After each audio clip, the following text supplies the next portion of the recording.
नमस्कार, आप देख रहे हैं आज तक। आपके साथ मैं हूं सईद अंसारी। चुनाव की तारीख अब आ चुकी है, नज़दीक बेहद, और आज पहले चरण का मतदान भी है। बीजेपी के प्रधानमंत्री पद के उम्मीदवार नरेंद्र मोदी विरोधी नेताओं की जुबान जो है वो लगातार नरेंद्र मोदी पर हमले कर रही है। हैरानी इस बात की है कि हमला आपत्तिजनक और बेहद विवादित है। मुलायम सिंह यादव नरेंद्र मोदी को गुजरात का सितमगर बता रहे हैं, तो दिग्विजय सिंह कह रहे हैं कि नरेंद्र मोदी अपनों को ही काटते हैं। आडवाणी के बाद अब बारी राजनाथ सिंह की है।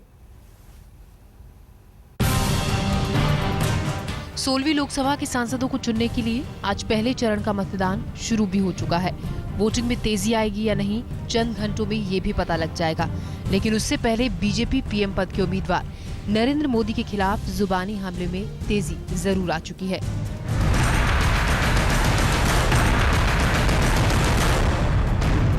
भाजपा को अब रोका नहीं जा सकता, मोदी को रोका नहीं जा सकता। पिछले कुछ दिनों से शायद ही ऐसा कोई दिन बीता हो जब मोदी इन हमलों से अछूते रहे हों। ताजा वार किया है समाजवादी पार्टी सुप्रीमो मुलायम सिंह यादव ने। यूपी के शामली में एक जनसभा को संबोधित कर रहे थे। मुद्दे तो कई थे, लेकिन नेताजी की जुबान को लालच मोदी पर ही आ गया। 12 साल पुराने गोधरा दंगों की याद दिलाते हुए फिर कहा कि ये वही मोदी है जिन्होंने गुजरात में सितम ढाया है। ये वही मोदी है जिनके राज में बेटियां सुरक्षित नहीं।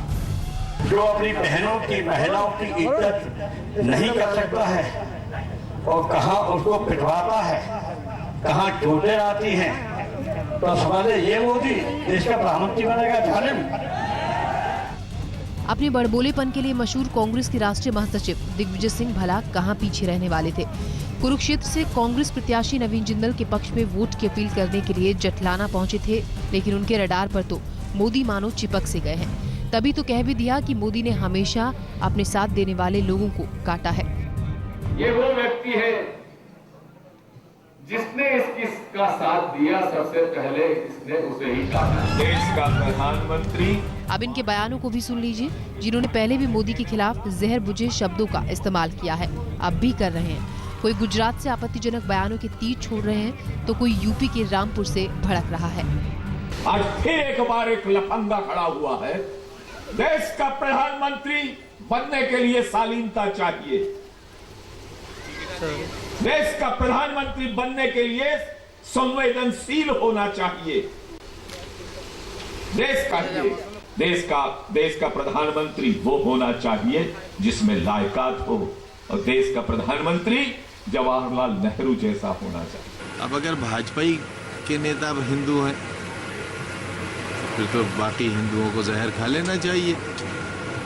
कोई हिंदू है ही नहीं, बस सबसे बड़े हिंदू नरेंद्र मोदी हैं। लोकतंत्र की बदलती तस्वीर का एक स्याह पहलू ये भी होगा। संविधान के रचनाकारों और लोकतंत्र के बागबानों ने कभी सोचा नहीं होगा चुनावी मौसम में शायद चुनाव आयोग की टेढ़ी नजर ही इस नफरत वाणी का कोई इलाज कर सकती है। आज तक ब्यूरो।